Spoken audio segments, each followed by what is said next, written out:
ಮಾಡಿರುವ ಸಾಧನೆಗಿಂತ ಹೈನುಗಾರಿಕೆಯಲ್ಲಿ ಹೈನು ಕೃಷಿಯ ಸಾಧನೆಯನ್ನು ಗುರುತಿಸಿ ಧಾರವಾಡ ವಿಭಾಗ ಮಟ್ಟದ ಹೈನು ಹೊನ್ನು ಪ್ರಶಸ್ತಿ ಹಾಗೂ ಕರ್ನಾಟಕ ಹಾಲು ಮಹಾಮಂಡಳದ ವತಿಯಿಂದ ಹೆಚ್ಚು ಹಾಲು ಉತ್ಪಾದನೆ ಮಾಡಿದ್ದಕ್ಕಾಗಿ ರಾಜ್ಯ ಮಟ್ಟದ ಪ್ರಶಸ್ತಿ ಲಭಿಸಿದೆ. ಸಾಧನೆಗೆ ಇನ್ನೊಂದು ಹೆಸರೇ ಎಂ.ಡಿ. ಭಟ್ಟೂರ್. ಸಮಾಜಮುಖಿ ಕಾರ್ಯಗಳಿಗೆ ಹಗಲಿರುಳು ಶ್ರಮಿಸಿದ್ದಾರೆ. ಇವರು ಕೃಷಿ ಕುಟುಂಬದಲ್ಲಿ ಜನಿಸಿದವರು. ಮುಳಗುಂದದಲ್ಲಿದ್ದ ಜಂಗೇರಿ ಅವರ ಕಿರಾಣಿ ಅಂಗಡಿಯಲ್ಲಿ ಕೂಲಿ ಆಳಾಗಿ ದುಡಿಯಬೇಕಾದ ಅನಿವಾರ್ಯ ಅವರದಾಗಿತ್ತು. ಎರಡು ನೀರು ಹಿಡಿತಾವೆ, ಒಂದು ಜವಾರಿಗೆ ಒಂದು 25ರಿಂದ 30 ಆಕಳ ಹಿಂಡ್ತಾವೆ. ಅದ್ರಾಗ ಒಂದು 5 ಆಕಳ 5 ಲೀಟ್ರ್ ಹಿಡಿತಾವೆ. ಉಳಿದೆಲ್ಲ 10 20 ಆಕಳ 10 ಲೀಟ್ರ್ ಮೇಲೆ. ಹೀಗಾಗಿ ಸ್ವಲ್ಪ ಹೆಚ್ಚು ಕಮ್ಮಿ ಒಂದು ದಿವಸಕ್ಕೆ ಒಂದು ಒಪ್ಪತ್ತಿಗೆ 225-30 ಈಗ ಒಂದು ದಿವಸಕ್ಕೆ 400-450 ಬರುತ್ತೆ.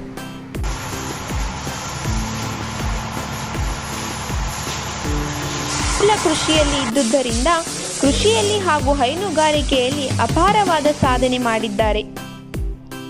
ಹೈನುಗಾರಿಕೆಯಲ್ಲಿ ಹೊನ್ನು ಕಂಡ ಕೃಷಿ ಸಾಧಕ ಮಹಾದೇವಪ್ಪ ಭಟ್ಟೂರ್. ಆಗದು ಎಂದು ಕೈಕಟ್ಟಿ ಕುಳಿತರೆ ಸಾಗದು ಕೆಲಸವು ಮುಂದೆ, ಮನಸೊಂದಿದ್ದರೆ ಮಾರ್ಗವು ಉಂಟು, ಕೆಚ್ಚದೆ ಇರಬೇಕೆಂದು ಎನ್ನುವಂತೆ ಮಹಾನ್ ಸಾಧಕರಾಗಿ ಹೊರಹೊಮ್ಮಿದ್ದಾರೆ. ಯಶಸ್ವಿ ಹೈನುಗಾರ, ಪ್ರಗತಿಪರ ಕೃಷಿಕ ಎಂ.ಡಿ. ಭಟ್ಟೂರ್. ಹೈನುಗಾರಿಕೆಯಲ್ಲಿ ಹೊನ್ನು ಬಿತ್ತಿ ಬೆಳೆದವರು, ಕೃಷಿಯಲ್ಲಿ ಕ್ರಾಂತಿಕಾರಕ ಬದಲಾವಣೆ ಮಾಡಿದವರು. ವಿಶೇಷವಾಗಿ ಹೈನುಗಾರಿಕೆ ಮತ್ತು ಕೃಷಿಯನ್ನು ಮುಖ್ಯ ಉದ್ಯೋಗವನ್ನಾಗಿ ಮಾಡಿಕೊಂಡು 10 ಜನಕ್ಕೆ ಉದ್ಯೋಗ ನೀಡಿದ್ದಾರೆ. ದಿನಕ್ಕೆ 500 ಲೀಟರ್ ಹಾಲು ಉತ್ಪಾದನೆ ಮಾಡುವ ಮೂಲಕ ಹೈನುಗಾರಿಕೆ ಕ್ರಾಂತಿಯನ್ನು ಸಾರಿದ್ದಾರೆ. ಇಂದು ಇವರ ಕೊಟ್ಟಿಗೆಯಲ್ಲಿ ಒಟ್ಟು 80 ರಾಸುಗಳಿದ್ದು, ಎಚ್.ಎಫ್. ಜವಾರಿ, ಮುರ್ರಾ ಎಮ್ಮೆ, ಗೀರ ಹಸು, ನಾನಾ ತಳಿಯ ಗೋವುಗಳು, ಎಮ್ಮೆ ಇದ್ದು ನಿತ್ಯ ಹಾಲಿನ ಹೊಳೆಯ ಹರಿಯುತ್ತಿದ್ದು, ಹೈನು ರಾಸುಗಳ ಪಾಲನೆಯಾಗಿಯೇ ಬಿಹಾರ ಮೂಲದ ಕಾರ್ಮಿಕರನ್ನು ನೇಮಿಸಲಾಗಿದೆ. ಹೈನುಗಾರಿಕೆ ಸ್ವಲ್ಪ ಶ್ರಮವೆನಿಸಿದರೂ ದನಗಳ ಪಾಲನೆ ಎಂದರೆ ಮನೆ ಮಂದಿಗೆಲ್ಲ ಎಲ್ಲಿಲ್ಲದ ಅಕ್ಕರೆ. ಹೈನುಗಾರಿಕೆಯಿಂದ ಆದಾಯ ಕೈ ತುಂಬುವುದರ ಜೊತೆಗೆ ಹೊಲಕ್ಕೆ ಗೊಬ್ಬರವಾಗುವುದು. ದನಗಳಿಗೆ 100 ಟ್ರ್ಯಾಕ್ಟರ್ ಹೊಟ್ಟು ಮೇವು ಗುಡ್ಡದ ಥರ ಒಟ್ಟಿದ್ದಾರೆ. ಕೇವಲ ಸ್ವಂತ ಕಾರ್ಯದ ಜೊತೆಗೆ ಸಾಮಾಜಿಕ ಅಭಿವೃದ್ಧಿಗೂ ಭಟ್ಟೂರು ಮುಂಚೂಣಿಯಲ್ಲಿದ್ದು, ಮುಳಗುಂದ ಹಾಲು ಉತ್ಪಾದಕರ ಸಹಕಾರಿ ಸಂಘಕ್ಕೆ ಸತತ 4 ಬಾರಿ ಅಧ್ಯಕ್ಷರಾಗಿ ಸಂಘದ ಏಳ್ಗೆಗೆ ಶ್ರಮಿಸಿದ್ದಾರೆ. ಹಾಲು ಉತ್ಪಾದಕರ ಸಂಘಕ್ಕೆ ಹೊಸ ಕಟ್ಟಡ, ಕಂಪ್ಯೂಟರೀಕರಣ ಸೇರಿದಂತೆ ಈಗ ಹೊಸದಾಗಿ ಹಾಲು ಸಂಗ್ರಹಣಾ ಶಿಥಿಲೀಕರಣ, ಮಿಲ್ಕ್ ಪಾರ್ಲರ್ ಪ್ರಾರಂಭ ಮಾಡಿದ್ದಾರೆ.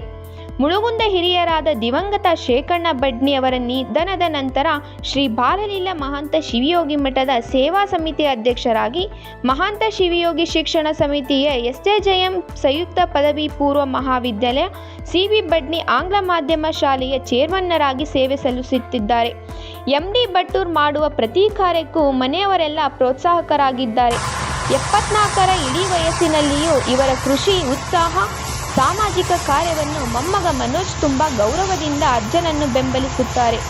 ಸದಾ ಶ್ರಮ ಸಂಸ್ಕೃತಿಯನ್ನು ನಂಬಿ ಬದುಕುವ ಎಂ.ಡಿ. ಭಟ್ಟೂರ್ ಶ್ರೀಮಂತಿಕೆಯ ಹಮ್ಮು ಎಳ್ಳಷ್ಟು ಮೈಗಂಡಿಕೊಂಡಿಲ್ಲ.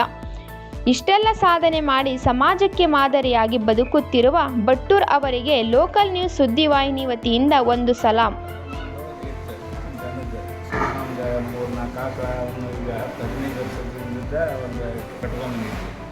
ಈಗ ಒಂದು 7-8 ವರ್ಷಗಳಿಂದ ಒಂದು 10 ಆಕಳ ಮಾಡಿದ್ವಿ. 10 ಆಕಳ ಮಾಡಿದ ಮೇಲೆ ಅವ ಕರ ಇದ್ದಿದ್ದು ಅವನ್ನ ಜೋಪಾನ ಮಾಡಿಕೊಂಡು ಇವತ್ತು ಒಂದು ಸುಮಾರು 40 ಆಕಳ ದೊಡ್ಡವರು, ಒಂದು 35-40 ಆಕಳ ಸಣ್ಣವರು ಕರ. ಈಗ ಒಟ್ಟು ಒಂದು 70-75 ಆಕಳ ಇದ್ದಂಗೆ. ಅದ್ರಾಗ ಹಿಂಡು ಒಂದು 30 ಆಕಳ ಹಿಂಡ್ತವೆ, ಒಂದು 20 ಆಕಳ ಹೆಚ್ಚು ಕಮ್ಮಿ ಗರ್ಭ ಧಾರಣೆ ಆಗ್ಯವು, ಅಲ್ಲ ಈಲೆಗೆವು. ಅವು ಹಾಗೆ ಹಿಂದೆ ಮುಂದೆ ಒಟ್ಟು ನಮ್ಮದು ಪ್ರತಿದಿನ ಏನು ಬರ್ತೈತಲ್ಲ ಹಾಲು, ಅದು ಕಂಟಿನ್ಯೂ ಸುಮಾರು 2 ವರ್ಷಗಳಿಂದ 400 ಲೀಟ್ರ್ ಹಾಲು, 450 ಲೀಟ್ರ್ ಹಿಂಗೆ. ಅದು ಎಂದೂ ಕಮ್ಮಿ ಆಗಂಗಿಲ್ಲ ನಮಗೆ. ಒಂದು ಲೀಟ್ರ್ ಹಾಲು ಕಮ್ಮಿ ಆದ್ರೆ ಅಥವಾ 10 ಲೀಟ್ರ್ ಹಾಲು ಕಮ್ಮಿ ಆದ್ರೆ ಮತ್ತೊಂದು ಆಕಳ ತೊಗೊಂಬಂದು ಕಟ್ಟಿಬಿಡ್ತೀವಿ ನಾವು. ಅಂದ್ರೆ ಹಾಲಿನ ಇದು ಏನಿರ್ತೈತಲ್ಲ ನಮ್ಗೆ, ಅದು ಪ್ರತಿದಿನ ಏನು ತಿಂಗಳಿಗೆ ಏನು ಬರ್ಬೇಕಲ್ಲ ಆದಾಯ ಬರಲಿಲ್ಲ ಅಂದ್ರೆ ನಮ್ಗೆ ಲಾಸ್ ಹಾಕೊಂತ ಹೋಗ್ತೈತೆ. ಅದಕ್ಕೆ 25 ಆಕಳ ಇದ್ರೆ ಒಂದು 20 ಆಕಳ ಹೆಚ್ಚು ಕಮ್ಮಿ ಗರ್ಭಿಣಿ ಇರ್ತಾವೆ, ಹಿಂದೆ ಮುಂದೆ ಈತಿರ್ತಾವೆ. ಅವನು ಹೊಂದಿಕೊಂಡು ದಿನ ನಮ್ಮದು 400-450 ಲೀಟ್ರ್ ಹಾಲು ಹೋಗೋದೇ ಅದು. ಅಷ್ಟು ಕಡಿಮೆ, ಭಾಳ ಕಡಿಮೆ ಆಗಕ್ಕೆ ಅಂತಂದ್ರೆ ನಮ್ಮ ಅವಕ್ಕೆ ಹಾಕುವಂಥ ಫುಡ್ಡಿಗೆ ಇರ್ತಕ್ಕಂಥ ಲೇಬರ್ಗೆ ಭಾಳ ಕಷ್ಟ ಆಗೈತೆ ನಾವು ಅದನ್ನು ಮಾಡೋದು. ಇದು ಹೆಚ್ಚು ಶ್ರಮದಾಯಕನೂ ಐತಿ, ಲಾಭದಾಯಕ ಅಂತಂದ್ರೆ ಅಲ್ಲಿಂದ ಭಾಳ ಕಡಿಮೆ ನಮಗೆ ಏನು ಸರ್ಕಾರದಿಂದ ಏನು ಪ್ರೋತ್ಸಾಹಧನ ಬರ್ತೈತಲ್ಲ, ಪ್ರತಿ ತಿಂಗಳ ಒಂದು 50,000-60,000 ರೂಪಾಯಿ ಪ್ರೋತ್ಸಾಹಧನ ಬರ್ತೈತಿ. ಅದು ಸುಮಾರು 8 ಲಕ್ಷನೋ ಬರ್ಬೋದು, 7 ಲಕ್ಷ ಬರ್ಬೋದು, ಹಿಂಗೆ ಬರ್ತಿರ್ತೈತಿ. ಹಾಲಿನ ಮೇಲೆ ಕೊಡ್ತಾರೆ ಅವರು. ಅದು ಲಾಭ ಅಂತ ತಿಳ್ಕೊ. ಇದ್ರಾಗ ಒಂದು 7-10 ಲಕ್ಷ ನಮಗೆ ಉಳಿತಾಯ ಆಗ್ಬೋದು. ಮುಂದೆ ಹಾಕಿದಂಥ ಕರ್ಮರಿಗಳು ಏನು ಬರ್ತಾವಲ್ಲ, ಅವಾಗ ನಮಗೆ ಅವು ಫ್ರೀ ಹಾಕ್ಕೊಂತ ಬರ್ತಾವೆ. ಅವು ನಾವೀಗ 1 ಲಕ್ಷ ರೂಪಾಯಿ ಕೊಟ್ಟು ತೊಗೊಳೋದ್ರ ಬದಲು ಇಲ್ಲಿ ನಮ್ಮ ಮನೆಗೆ ಇವಾಗ ನಾವು 10-15 ಲಕ್ಷ ರೂಪಾಯಿ ಅವಾಗೇನು ಖರ್ಚು ಮಾಡಿದ್ವಲ್ಲ, ಮತ್ತು ಇವಾಗ ನಮ್ಮ ಆಕಳದ ಲೆಕ್ಕ ಹಾಕಿದರೆ 60-70 ಲಕ್ಷದ ಮೇಲೆ ನಮ್ಮ ದನ ಅದಾವೆ ಸದ್ಯದ ಮಟ್ಟಿಗೆ. ಈಗ 3 ಎಮ್ಮೆಗಳು ತೊಗೊಂಡ್ವಿ. ಈಗ ಅವು ಸುಮಾರು 4.5 ಲಕ್ಷ ರೂಪಾಯಿ ಕೊಟ್ಟು 5 ಎಮ್ಮೆಗಳು ತೊಗೊಂಬಂದ್ವಿ ನಾವು. ಅವು ಇವಾಗ ಖರ ಆದರು, ರೆಡಿ ಆಗೋದು. ಅವು ಅವನ ಲೆಕ್ಕ ಹಾಕಿದ್ವಿ ಅಂತಂದ್ರೆ ಅವು ಸುಮಾರು ಈಗ ಮೊದಲೇ ಇದಕ್ಕೂ ನಮ್ಗೆ 4-5 ಕರ ಹಾಕ್ಯಾವು. 4-5 ಕರದ ರೊಕ್ಕ